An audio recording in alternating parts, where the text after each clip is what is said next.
All right, good morning. I would like to call the January 5th Economic Development, Historic Preservation, Environmental Conservation Committee meeting to order. Laura, will you please take roll? We have no one online, and we have Elena Finnan, Dennis Brennan, Elizabeth Greenwood, Matt Yetto, Dart Strayer, Kevin Walsh, Clark Henry, Christopher Gammy, and Jamie Puccioni is going to be acting chair today. Thank you. Jeannie Bodie is here. She just. Oh, Jeannie. Oh, I missed her. Jeannie Bodie. So she's. I see you right now. All right, may I have a motion to approve the December 1, 2023 meeting minutes for the EDHP ECC committee meeting? Make the motion to approve the December 1st, 2023 meeting minutes. Are there, Second. thank you.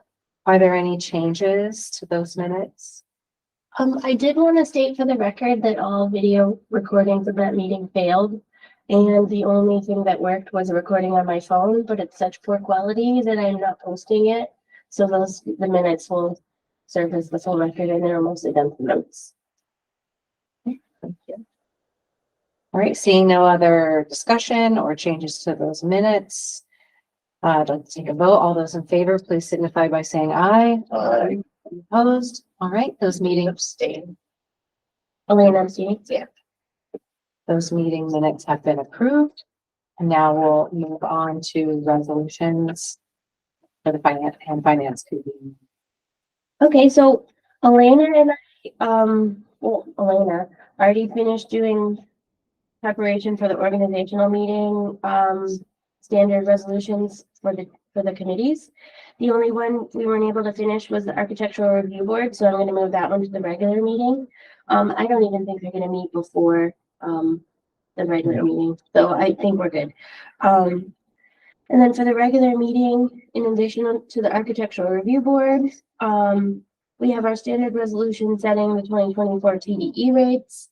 I may have a student worker. I don't know if anybody jumped on your email this morning, Jamie, but Jamie sent an email out that Simran Ucharkar is looking for an internship, and then she's on our Conservation Advisory Council. She's amazing. I really like her, so if no, I would love to have her. Or share her with the department that needed her. I highly recommend her.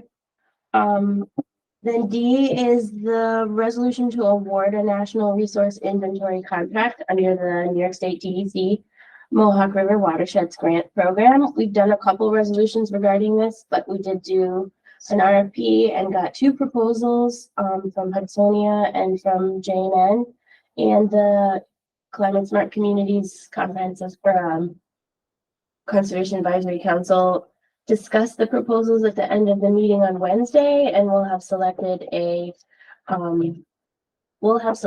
person by the end of today. The second one is the long-standing resolution to award a contract for greenhouse gas inventory, and that RFP also went out, and that was also discussed at the Conservation Advisory and Climate Smart Communities meeting. And I do feel like we have discussed it. Everybody's sending in their evaluations to me today, and that one will also be done by the end of today. So those are for sure ready to go for the end of the meeting. We almost had them ready to go for the organizational meeting, but not quite. Did anybody have any questions on those? Okay. I didn't have any public concerns come forward, and I don't have any discussion items. Kevin, you want to take care of it? Yeah, thank you. So recently completed action since the last meeting that we've had here, 3631 State Street, which is Metro Ford. We approved their exterior facade and signage package. Turns out when they submitted for a building permit, it didn't agree with what we approved. So we're going to have an amended resolution on Monday night. Actually, the square footage for the signs are less, except for the major sign, which is slightly more, but overall it's a net loss of square footage. So I don't expect any problems with that amended resolution. 3514 State Street, Mohawk Army Navy. We approved the facade upgrades back in December, and 2660 Rosendale Road to 225 Agostino. There's a lot line adjustment between neighbors that were approved. Things in the works, as we all know, 2890 River Road. It's on the agenda for Monday for a tentative resolution, making our secret determination and calling for a public hearing to move that project along. I know the Conservation Advisory Council took a look at that, it was Wednesday night. So we got some information to review. 1430 Balltown Road, which is the building that's going to turn into the offices for the Niskayuna Central School District. That's in review. And Mark 32 is in review. They submitted some preliminary information at the last meeting that was very preliminary. Sounded like they didn't even have the internal agreement on what they were going to do there. So hopefully the next package has some more detail on it. I'm not aware of any new projects, and we have several open items that we're just waiting mostly on applicants. You know, such as Union Street, Lefton Road, and River Road, just some open items that I guess we got to start probably pushing back on some of them so we can clear them off the docket if they're not going to come forward or not. Okay, that's about it. Any questions at all? Thank you. Next meeting Monday. So the zoning board just has 2 cases for January, both residential area variances. The grant update is the critical pedestrian grant. I believe we have submitted all invoices for, so we are able to now submit for reimbursement. That should be a beginning of the year task for my department. The linkage study was successfully submitted. I attended the Capital Region Transportation Council meeting on Wednesday, and they did have us in the list of successfully submitted applications. They have not chosen anybody yet. They are going to be reaching out to get clarification to everybody on that list. I believe there are 5 other applications, and expect to have a proposed selection on the linkage study at the next Capital Region Transportation Council meeting, which is Wednesday of February. So that's probably when we'll know something about that. The TAP CMAC application, team effort between Supervisor Puccioni and Clark and myself and Barton Judas getting there. It's due Monday. I've been working on the things that we have to submit, and we're pretty darn close. I just will need a letter of intent for the match. I was looking back at our resolutions. We did a match resolution for the linkage study, and we did a resolution awarding the contract to Barton Judas, but it doesn't actually mention the match. So I did look, and we can do a letter of intent. Gonna see what the sample letter of intents look like. But I did just want to share with you guys quickly. I said this at the last meeting. What we're submitting for is about $4 million, and it's for the block between Algonquin and Morgan. I'll bring up the map. And in front of Bellevue, in front of Bellevue Hospital, and it includes adding ways for people to cross the road at each of those intersections. Currently, it's a mile in one direction to a crosswalk, and like 3/4 of a mile in the other direction to a crosswalk. So literally no way for human beings to cross the road in this area. And there would be proposed upgrades to each of the intersections, a possible realignment of Bellevue Hospital with this intersection, with the hope that possibly it would trigger the need for a light. And medians. So the medians will help the pedestrians cross, and also hopefully help with some of the car accidents, the fatal and severe car accidents we've been having in the area. It's a transportation assistance grant. So also anything we can do with transit for that grant is a good idea. And so we're also talking about working with CDTA to improve the bus stops. That's going in on the 8th. We have done the contract with Barton Judas. Elena's working on the language that they sent us with the letter of intent on the match. So essentially the project is $4,126,900. Normally we would be on the hook for $825,000. The state is willing to pay 75% of our local match. So we would be on the hook for $206,250. And I will draft a letter of intent. So far, I can't find any guidelines of what it needs to say. I tried pretty hard last night. And then I discussed with Jamie, either she'll sign it today or on Monday. As long as everybody's okay with that. Questions? Okay. So Complete Streets has been helping me with the grant. Both Dill and Ben are coming by today to sign some things for me. to submit with the tax CMAC grant. So I just always want to be so thankful to them for their help. And they've been working away on the transportation chapter of the comprehensive plan. So I'm hopeful they'll be moving on both things at their next meeting. The council had a good December meeting. They are starting to get going with their next Arbor Day. And one thing they did request was they would like to meet with the town to see what they could do to help get more trees planted next year. So I'll be reaching out to Jamie or Ray or whoever would like to meet with them. They just want to help. They know everybody's really busy, so anything that they can do to help, they're happy to do. Conservation Advisory Council, Climate Smart Communities Task Force. You want to put that one? Sure. In addition to the proposals, both for the NRI and the Climate Smart, which we will have a decision by the end of the day. We also looked at 2890 River Road, and we issued a conditional declaration on that, meaning that there are basically a couple of conditions that the applicant must meet in order to get a negative deck. One of them has to do with the drainage. The second one has to do with a connection between Seneca and Riverview Park. Currently there is an existing path. It's more than a herd path. It's actually has a bridge and it has gravel on it. This was a route that was really identified back by Safe Routes back in the early to mid 2000s as a pathway that was important. It provides access not only to the park from that neighborhood, but also provides access to the schools. It is at the corner of a property. It's wooded in the area, and what we are asking the applicant to do is give the town an easement or give the town a deeded section of the property. The lot is about 4 acres. It's going to be very minimal impact, and it's going to provide a huge benefit to the town in an existing path that's been used for at least 20 years since Seneca was put in. Complete Streets has also recommended that the town put this path through, and it's aligned with the comprehensive plan that basically encourages connectivity between neighborhoods. So that's an important aspect of that conditional approval. Is there any questions on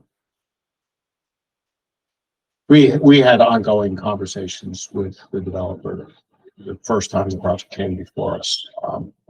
We identified that as a need, and we subsequently had conversations with them every single meeting. The engineering letter that was issued in December also identified it as a need not only for connectivity, but also potentially utilities and access for the town for utilities between the Seneca and Park.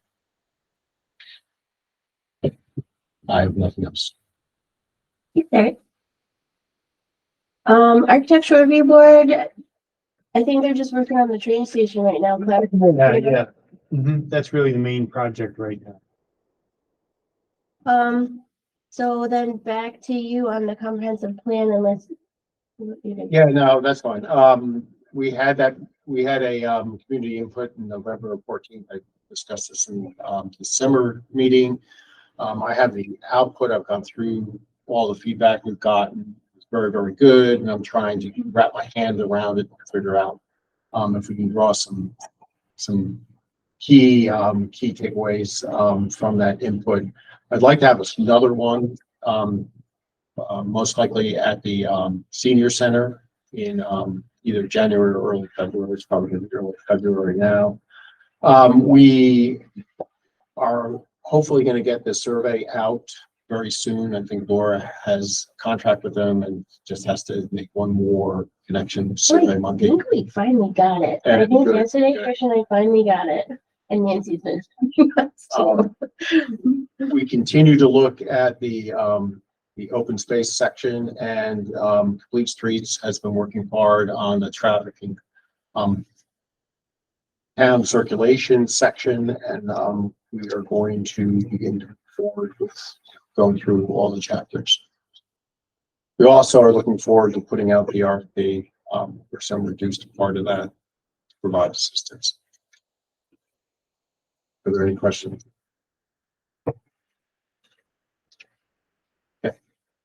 So M is the building department enforcement, and to follow up with what Mr. Welsh was saying, there's two kind of outstanding planning type of projects that have gone past their timelines and are now in violation.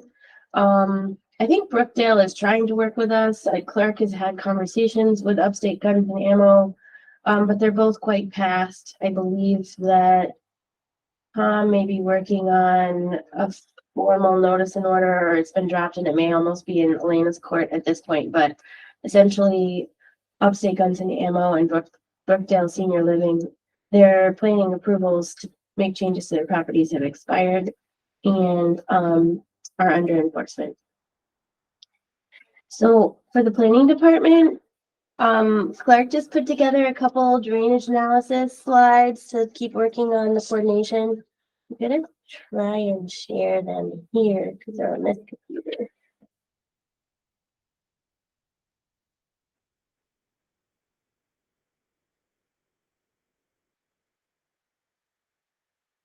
Presentation mode, Lauren, but little things. Yeah, so this is just 3 slides on a slight change that we're making within town hall. And it's basically making sure that we're coordinating with Matt and his department and Ray and the highway department just on drainage projects. Because as Kevin mentioned, right now there's 2 projects that have a significant drainage component to them, 2890 River Road and 1430 Balltown Road.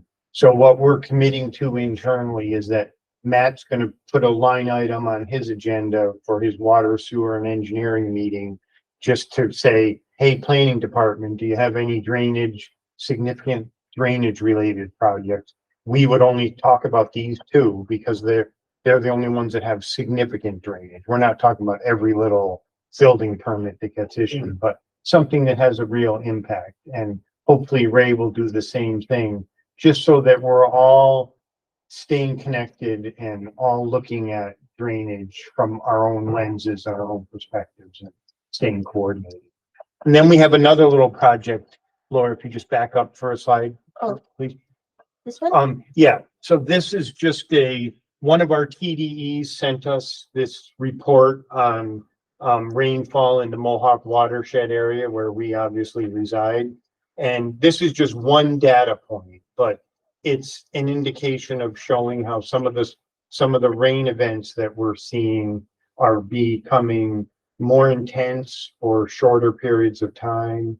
And, this is not meant to be the do all end all data, but it's representative of what we want to start diving into a little bit and just looking at drainage a little deeper in our town-wide. And again, it's a coordinated effort with Matt and Ray and Laura and myself to just kind of look at it from a big picture standpoint, look at where our pinch points in town are, look at what grant money is available, and try to just brainstorm and start looking at can we address it a little bit?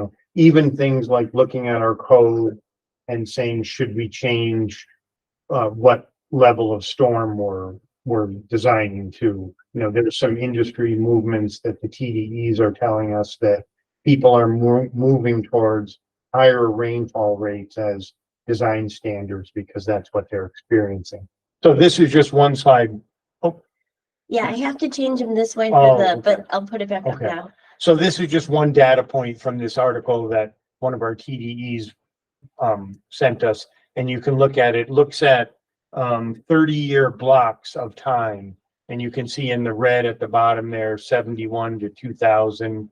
It's just showing the precipitation during the summer months, and then if you look at 91 through 2020, it's showing more significant rainfall during the summer months. Again, I'm not saying this is the absolute story, but it's just one data point saying that there might be some trending towards more rainfall. So it's kind of part of what we would be looking into a little bit. And then if you go to the next slide, Laura, you know, one of the things that, through the CAC with DART and ASHOC, ASHOC looked at this options for open space, forest and farmland preservation in Niskayuna. It's a really nice document that he put together. And one of the things he looked at is he looked at some of our neighboring communities and their area of the town versus the population in the town. And it really kind of jumped out at me because if you look at Bethlehem and Clifton Park, they're both about 50 square miles in area, and they have populations of 35 to 38,000 people. And so they have about 700 and 760 people per square mile. If you look at Niskayuna, we're only 15 square miles in area, and have 23,000 people. So we've got almost 1,500 people per square mile. So it just kind of, to me, that kind of also connects to how important drainage is because we're packed a little more tightly in this unit and we don't have great soil in some areas. So it just kind of links with me onto why drainage is a real important aspect in some parts of town. So just more fuel for why we're connecting together and kind of trying to dig into this a little bit deeper. Yeah, and I've lived here forever and did not realize how much denser we were than Bethlehem. Does that include all the commercial properties in Clifton Park and Bethlehem? I'm not sure. Well, I mean, it would, but it's not, they aren't settled, right? So it's just a single family residential home statistic divided by numbers of my house. That's, we can get you that document too. Yeah. If anyone wants to look at that, it's also interesting how some of those communities are a little farther ahead in protecting their open space, even when they're less densely packed than we are. An interesting subject. Yeah, getting back to the rainfall, there was an article, I believe, in the Washington Post last month, and they talked about the change in rainfall, particularly in the Northeast, and how it's increasing and how municipalities are behind in updating their regs in order to reflect the reality. Yeah. And what they predicted was if municipalities don't take actions in the near future, there's going to be problems, 20, 30 years down the road Yeah. because we'll be out of sync with what the weather is. Yeah. And This is really important. I think we should really look at this Yeah. as a town. This is an interesting article. If anyone wants it, we can make it available to it. It even gets into some of the watershed from like the Adirondacks and out towards the west a little bit more and how they hit the Mohawk River. This is all about the Mohawk River, this one. But there's also earlier in the week on News Channel 13, there was a piece about something at the DEC having essentially a public hearing on wetlands and things of that nature. So it is getting a lot of attention. So more to follow on this. And again, I would say we're analyzing this right now. We're being very careful not to overpromise to anyone. We're trying to analyze and understand and get some data and let the data drive us. So that's that. Sorry for dragging that out. Then the next process we had, and I want to publicly embarrass Tricia, I haven't been to a meeting here in several months. And I am completely compelled to say what a fantastic job Tricia is doing and what a benefit she is to the planning department.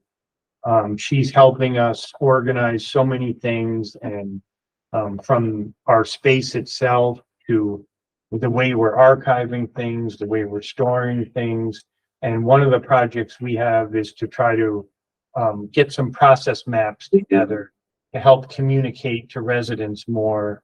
We don't do a lot of subdivisions in this unit, but when we do, they're always a little clunky because we don't do a lot of subdivisions. So it's not right at the tips of our tongue. So one of the things we're doing is crawling through the code, making sure we understand the code, and then trying to get some flow charts together so we could use these and Kevin and the planning board could use them to help explain the process to residents. Because, this is just showing that a subdivision starts with a sketch plan, And then based on where it goes from the sketch plan, it might be a minor subdivision, it might be a major subdivision. Based on those classifications, they go down different paths. And a lot of times, this could be the very first subdivision a resident has ever done. So helping them understand the process would be really helpful. So, you know, with Trish's organizational skills and we're diving into this to try to help us all understand, because we even have to kind of brush off what happens at this stage again. So it'll help us all process. So that's that. So thanks again, Tricia, for all you're doing. And then just some quick updates on Rivers Ledge Phase 2. That's still going on, and help me with that a little bit, Laura. Our main point of contact at the developer has left. I've So left. that makes it a little funky. Is that the company or just that location? No, but, Really? yeah. When they left. So funded? Yeah. Yeah. Supposed to be getting into the Yeah. detail. And I know they've been coordinating with Matt on the valve, because you guys have probably driven down that road and be like, what the heck is going on over there? They haven't had an update from National Grid since December 28th, and that was we don't know, we'll wait and tell you. So So they started because National Grid originally told them that they could boot the line, which said, I think, I'm just picturing they put those big fluffy things around the line so that they can get under it, and if they accidentally hit it, it doesn't electrocute them. But now they're not allowing them to do that. Now they have to raise the line and decharge them or something like that, so it's taking much longer. So I wouldn't expect that section of Balltown Road to look any different for a while. They are allowed to be working on the grading and foundation of their building. Phase 2 building. So if you've driven down Aqueduct Road, you may have noticed a big section of clearing that looks, I mean, they've got their stormwater stuff up, but it does look like a giant mud pit right now. And that can proceed until foundation, but they can't move past that until they have their valve in because of fire safety issues. The Mohawk Golf Club, we haven't discussed it in a while. We haven't heard from the applicant in a while, but we do sometimes still get questions from people. So, there's no movement. They haven't submitted anything for their seeker or anything. And where they were left was that they were doing their scoping, which has a essentially unended timeline under seeker. But, Clark and I did want to ask him if we can meet with you sometime and see if there's a way that for our process sake, we can give them a timeline, because it seems crazy that they could be stuck in scoping and then come back to the town in like 3 years. Oh, yeah, 1 year limit. For reviewing applications. Yeah, I don't know, maybe, That was like abandoned after a year, but I could be wrong. yeah, if we can find that, that'd be great. I know when they get approvals, they have 2 years, but I don't know what timelines we have for submittal 1 year in advance. It'd be nice if we have a timeline that doesn't necessarily interfere with seeker, but at least allows us to say, hey, give us a yes or no by this date. Yeah, would be really nice. And I'd be happy to reach out to them too, to see if they'll offer up what their Don't next wasn't there thoughts. an exchange, was it the last month or two? So in the last month or two, I think they asked if there was any status on the road. Oh, yes, and then we informed them That that we, their attorney had indicated that they were gonna be looking into some things, and we haven't heard back since. and we then. haven't heard back since then. And then just for people, if you may hear it, they do have a permit in to take some trees down along Union Street, kind of right in front of where the pool is, just in case you hear about that. I don't think it's been issued yet, right? But there's some trees there. that They're they're- taking down brush. Brush, so, Yeah. yeah, okay.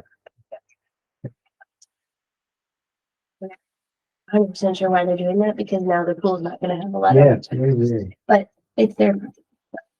And I don't have any updates on the Council Road sidewalk and mini road easement, for this meeting. I'll try and have something for next meeting. Metroplex didn't have any updates. Did you have anything you want to talk about, Elena? Okay, Dennis, did you have anything besides the logo committee? No, not really. We did send out an RFP last month and we did pick a designer. So hopefully we'll be moving forward on that soon. And you know, beginning with some conceptual ideas and then getting down to more specific.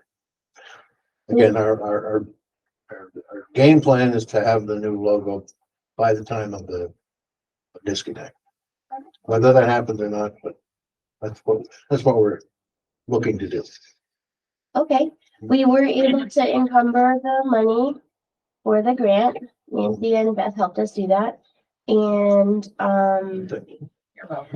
I have the contract for them, which Elena has now. I only sent her a little piece and she needed the whole thing, which makes sense. So she'll just double check that and make sure it's okay for me to sign. And we should have that signed. The money's encumbered, the contract should be signed, and she should be able to start really anytime. And just thanks, Dennis, for staying on top of, I don't know if it's a good thing or a bad thing, but our historic preservation committee, we've sent Dennis's committee quite a few applications for potential demolishing of buildings. And thanks for the quick turnaround on all those. The new part of the code, and they're responding really quickly to applications that come in. Most of them are no brainers. Yeah, but yeah, Actually, all of them are. yeah. Well, you did find a little bit on the River Road one, but not enough to, Yeah, but it Yeah. wasn't. it was just interesting. Okay, does anybody else have anything that wasn't on the agenda that they would like to bring up? The only thing is, the Balltown Road houses, you know, that they're. They're coming down right now. Most of them are down. We've just been getting a couple calls. Yeah. about it. Yeah, just so that people, if anybody's listening, they hear it on the record, there is no pending application for anything planning related on that property. The town said no, there is a pending legal case, but the demolition of the homes is just a straight demolition of the homes, not tied to any planning plan. Once the demolition of the homes go down, you're not gonna see a building go back up. They don't have approval for anything. They're just taking down the homes. And they should just level that area, feed it, and then it can grow back, and then they can move forward with whatever they want to do through a normal public process. They were eyesores and right in the middle of our town center over the district, so I can't say, I mean, I'm always sad to see a single family home go, but in the state that they were, I'm glad that you guys have seen. Yeah, they're already down. Yeah. I think yesterday saw there was that. maybe one still standing. I don't know if they came down yesterday. And I bet you they'll all be gone today. Yeah. Anything else?